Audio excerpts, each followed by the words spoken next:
Ladies and gentlemen, welcome back to the InsideHalos podcast. My name is Brian, and we are back with episode 2 of the podcast. Today, we will take a deep dive into recent Angels news, which does include some targets the Angels may be pursuing this offseason. We really haven't made many moves. We've done some bullpen help. Obviously, we've hired Ron Washington, have his coaching staff, which has been phenomenal. Overall, very happy with the moves that they have made. Adam Simber, Adam Kolarek, as well as Luis Garcia. Very small moves, but they are good ones with a lot of upside. So obviously the big news, and for one, I apologize for, this episode has taken about 2 months to make, I believe. My last episode, I believe, was in October. I'm going to try and get episodes out a little bit more periodically. Not that big of a gap. And I did mention in the last one, I was going to have more content in between as far as on the YouTube channel. The big news coming from the Angels, obviously, is Shohei Ohtani, the trader, if you will. He has signed a 10-year, $700 million deal with the crosstown rival Dodgers.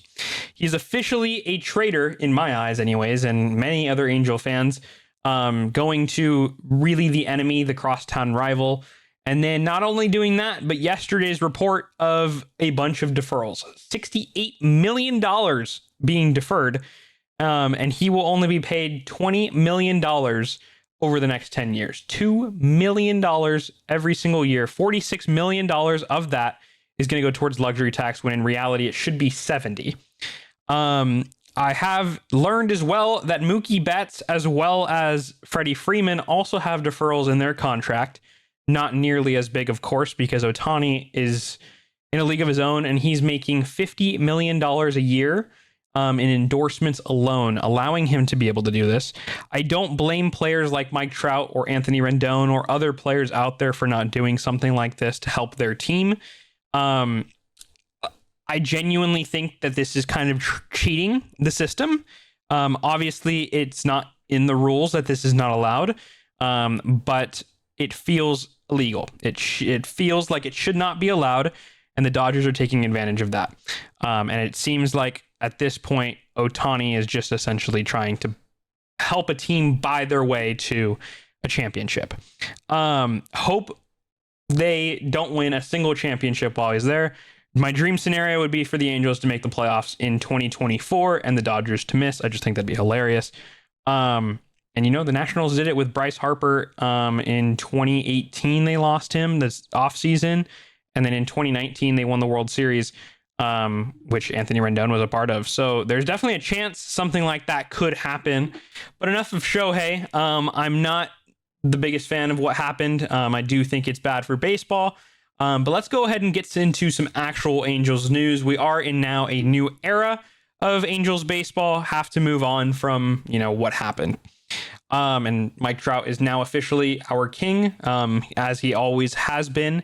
Eyes are back on him going forward. Yesterday, Ken Rosenthal released an article reporting that the Angels are currently seeking a middle of the order bat, as well are in deep discussions for a top of the line starting pitcher in the trade market, including Corbin Burnes of the Milwaukee Brewers, Shane Bieber of the Cleveland Guardians, and Tyler Glasnow of the Tampa Bay Rays. Of those three, personally, I think Shane Bieber is most likely to be the likely arm that we go ahead and get. He's going to end up being the cheapest. He has regressed a little bit, but he is a former Cy Young Award winner. His velocity dipped about 5 miles per hour last season, which isn't great, but we do have a new pitching coach, I should say, in Barry Enright. So hopefully, you can get him right, get him back on track. And I think overall that would be a phenomenal move for the Angels. Corbin Burnes would be the dream scenario. I just don't, for one, I don't think we have the pieces to get him. For two, the Milwaukee Brewers have in fact stated that they're more than likely going to go ahead and keep him, as they want to go ahead and compete in 2024. Tyler Glasnow, I like the pitcher when healthy. That's the thing. He's not very healthy. He's typically on the injured list. He did make a decent amount of starts last year, but I just would prefer to go a different route. Ken Rosenthal also reported that the Angels could possibly go after second-tier starting free agents, including the likes of Marcus Stroman, as Perry Minasian was the AGM of the Jays while Stroman was with Toronto. I'm not the biggest Stroman fan, personally. I think he's got an ego to him. For one, turned on Mets fans when he left to Chicago. Who's to say he's not going to do it again with Chicago fans? He also had a really bad second half. Coming back from an injury, he ended up pitching in the bullpen, did terribly in the bullpen, went to the rotation, still didn't do great. It's just one of those things where I don't think Stroman is the move to go ahead and get. I would rather go get someone else. Okay, so we got Fangraphs up here for you guys to see, just to kind of see the stats as far as the pitchers that the Angels were in fact linked to. Corbin Burns was one of the first names and is going to end up being the biggest name that we've been linked to as far as the trade market is concerned. At one point, we were in on Dylan Cease. I haven't heard anything about Dylan Cease in a while. It was said that he was going to be traded before the winter meetings. Didn't end up happening, clearly, as he's still with the White Sox as of recording this. Now, if we're going to go ahead and go to his stats right now, and on the YouTube side can go ahead and see this. If not, I'm just going to go ahead and say the stats out loud. So in 2023, Corbin Burns pitched in 193 innings, and he had a ERA of a 3.39. He also had a 9.29 K rate, so about a K an inning essentially. In 2022, he pitched in 202 innings, a 10.83 Ks per nine, as well as a 2.94 ERA. Overall, Corbin Burns is going to end up being the big get if the Angels can somehow make it happen. Shane Bieber is going to be the next guy we're going to go ahead and look at. Bieber and I believe Burns are both from California, if I am not mistaken. Burns is someone where I believe they could probably go out and get via free agency next year. I know he grew up an Angels fan, so it kind of just seems like a logical fit. Of course, we don't know if Perry is going to be with the Angels in 2025.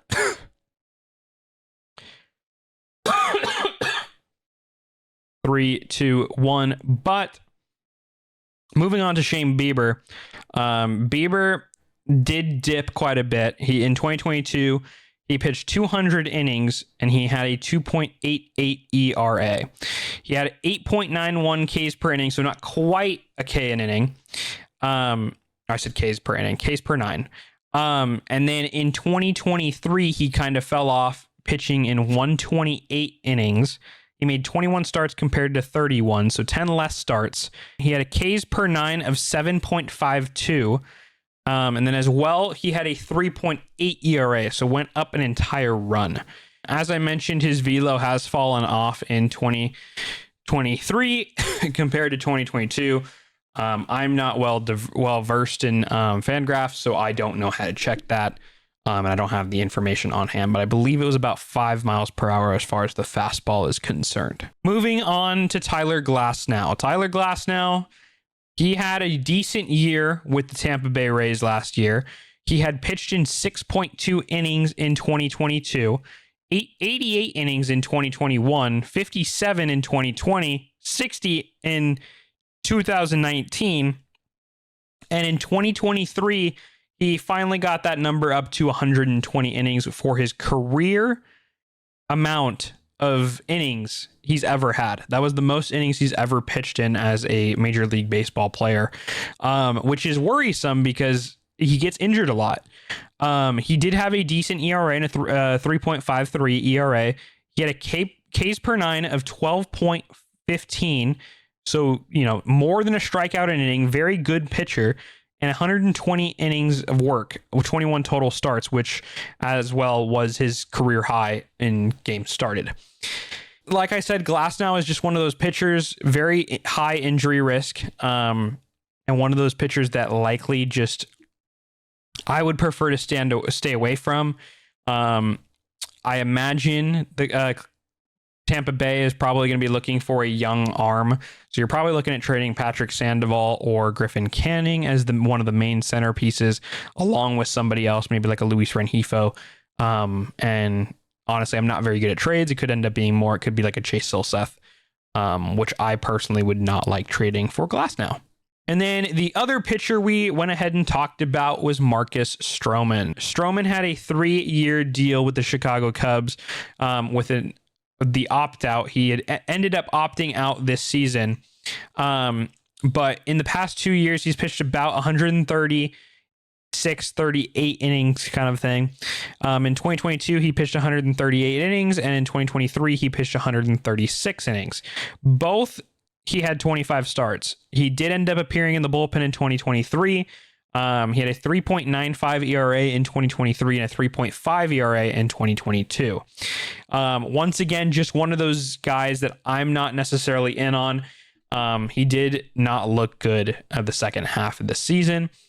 He could be someone that, Ron Washington can get under control and Barry Enright can go ahead and help out. But I don't think he's going to end up being a good sign for us, and I would prefer to go a different route. Now going on to some more news. According to Fabian Ardaya and Sam Bloom of The Athletic, the Angels have discussed a trade with the Toronto Blue Jays regarding right-handed pitcher Alek Manoah. Manoah had a horrible season in 2023, in which he went ahead and pitched 87.1 innings of work. And in those 87 innings, he produced a 5.87 ERA. Prior to that, I believe he was third in the Cy Young Award winning for the Toronto Blue Jays, pitching a 2.24 ERA in 31 games started. He had a 196.2 innings of work in 2022. So he's definitely got potential. In 2021, he had a 3.22 in 20 games started, 111 innings that year. He did massively fall off. Now, the big thing with Manoah is the pitch clock. He struggles with the pitch clock. He was one of the slowest pitchers in between pitches in 2022. Obviously, with the implementation of the pitch clock, he struggled vastly. And it's one of those things where a lot of people are saying that he needs to lose weight. He needs to get more in shape. So then that way he can pitch faster and pitch accordingly to the pitch clock to get that ERA down. I do think Manoah is a situation where obviously you have to rebuild him. You have to get him back to what he once was.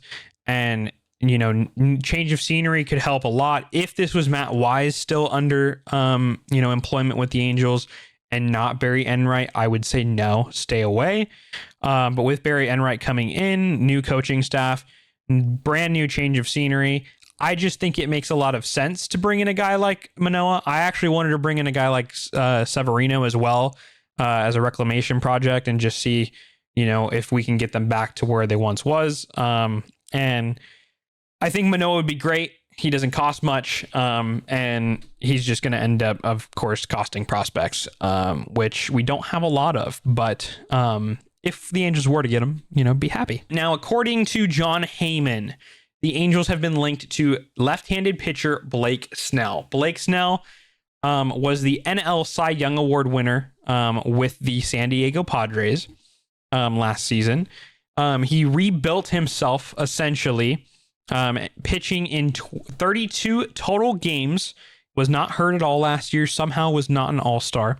He pitched a 2.25 ERA in 180 innings. He did very well. Now, one thing with Snell is the high walk percentage. He walked almost 5 batters a game, which obviously isn't good, but he did have a very high K percentage at the 11.7 Ks per 9. He had 234 total strikeouts last season in those 32 games started.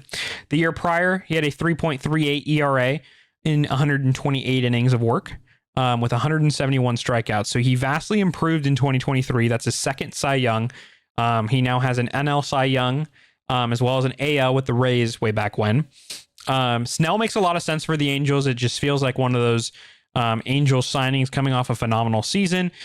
He's a career 3.2 ERA pitcher. One of those guys that could end up being very good for the Angels going forward. He is 31 though. And looking at it, you'd probably have to give him at least a 5 or a 6 year deal. That just kind of makes sense to me. He's probably seeking around 25 to 30 million due to Sonny Gray getting about 26, Aaron Nola getting 24 and a half. And he'll probably end up getting lower than Yamamoto whenever Yamamoto does end up signing. Now, going into my wish list, I have a couple of players I would like to see Artie Moreno and Perry Managian, as well as Ron Washington, go out and get. For one, I would love to sign an ace caliber pitcher, whether that's Blake Snell or Yoshinobu Yamamoto, who is the Japanese phenom. Seems like the Dodgers are probably going to end up being the favorites. My gut is telling me he goes to the Mets. Jung Ho Lee just went to the Giants. I can see the Giants making a strong push for Yamamoto as well. I think Snell makes a lot more sense than Yamamoto. Angels wise, I can just see it a little bit more. Yamamoto, I think, would be a phenomenal addition if they can somehow get it done. I just don't see it happening as much as I can see Snell. But if you do end up getting Yamamoto, you rebuild the Japanese media as well as the Japanese fan base and keep that from losing Ohtani. And if Artie's smart, he's a businessman. He loves his money. Yamamoto brings in a lot of money, and then after the 2024 season, you sell the team with Yamamoto on there, and you're going to end up selling the team for a lot more money than if you didn't have him. Now, I would also like to trade for an ace pitcher, whether that be Shane Bieber or Tyler Glasnow or Alek Manoah or Corbin Burns. Corbin Burns is definitely the dream. I don't see Corbin Burns happening, though, unfortunately, specifically with Milwaukee and just what they wanted to end up doing. I think the Angels will end up getting Shane Bieber of this list. It just makes the most sense to me. And I think a trade around Taylor Ward could make a lot of sense. They have been needing outfield for a very long time. You package Taylor Ward with a couple prospects, maybe a Kyron Paris or a Levon Soto, along with maybe somebody else as well mixed in there. And I think you could easily get Bieber. The Angels also have gotten 3 relievers this offseason. They've gotten Adam Simber, they've gotten Adam Kolarek, and they've also gotten Luis Garcia. Now, these are all very good players for them to go ahead and get and add to the bullpen. Low risk, high reward type of players. Very cheap deals for all 3 of them. But they need someone that's shut down at the back end of the bullpen. Now, my wish would be Hader. I don't think I see Hader happening. Specifically, he's got a qualifying offer attached to him, so it just doesn't make a lot of sense for the Angels to go ahead and do. But he is a left-handed pitcher and somebody that I would love the Angels to go ahead and get. We need a lefty in the bullpen, as we've only added Kolarek to the bullpen that is a lefty. Jordan Hicks is someone that I would love to pair up with Ben Joyce. Both throw gas over 100 miles an hour. Hicks has hit 105 multiple times. Obviously, Ben Joyce has hit very high numbers as well with the viral college video. Just makes a lot of sense to me. Now, Yuki Matsui, I think, is the guy that would be my dream. Not necessarily my dream, but I think my realistic signing. Yuki Matsui is coming from Japan. He pitched very, very well with Japan in the NPB. He's a shutdown closer, somebody that I think could end up being used in that back end of the bullpen, possibly even become and be named the closer of the Angels instead of Carlos Estevez. But Yuki Matsui makes a lot of sense for me, and I would love to bring him on and into an Angels uniform. And for those stat nerds out there, Yuki Matsui had a 1.57 in 57.1 innings of work last year. He had 39 total saves and 72 strikeouts. Like I said, one of those guys that I would really love for the Angels to go ahead and add next season, this offseason, and kind of just see, put him into that closer role and see what he can go ahead and do. Now, one of our bigger needs is one of the big needs is a middle of the order bat. that Ken Rosenthal mentioned. And, Perry mentioned it at the beginning of the offseason that we'd probably be looking for a middle of the order bat as well. Obviously, we lost Shohei Ohtani in the lineup, so now we kind of need somebody to hit behind Mike Trout. Cody Bellinger makes a ton of sense. He seems like one of those RD signings. Not to say it'll end up failing like a Hamilton or a Rendon or a Pujols, but he could end up being phenomenal. He has links to Johnny Washington. He's credited Johnny Washington for his resurgence with the Cubs last year. Johnny Washington was the assistant hitting coach with the Chicago Cubs, and they also knew each other from their time with the Dodgers. Jorge Soler is another one that makes a lot of sense to me. Jorge Soler hit 36 home runs last season, and he had a quite a good average. Well, not good, but serviceable 250 average. He'll end up probably being the main DH for the Angels if that was to end up happening. If it was to end up happening, he can also play a position if need be. Perry's already said Rendon's going to end up being the everyday third baseman. So you have Soler, fill in at DH and then go in the outfield when Trout needs a day off, when Rendon needs a day off, and just kind of switch, play that switch, that merry-go-round of a DH. Teoscar Hernandez is another name that kind of makes sense. He's been linked to the Angels as far as projections and people predicting where he might go. This is one where I think he's a lot more streaky of a player. He does have a worse average than Soler. He's at 258 average with Seattle last year, 26 total home runs and a 93 total RBIs. He had a decent season. He's a good hitter. I just think he's going to end up being a lot more expensive than Soler, likely demanding about 18 million compared to Soler might end up getting about 16, 17 type of thing. I'd rather pay Soler less. And I think Soler's the better player personally. Age-wise, Teoscar's 31. Soler is also 31. Soler is about 8 months older, so not necessarily anything to really worry about between the two. The other guy that interests me is Lourdes Gurriel Jr. Lourdes Gurriel, he had a phenomenal season with the Arizona Diamondbacks. He had 261 with them. He had 82 RBIs and 24 home runs with the Arizona Diamondbacks.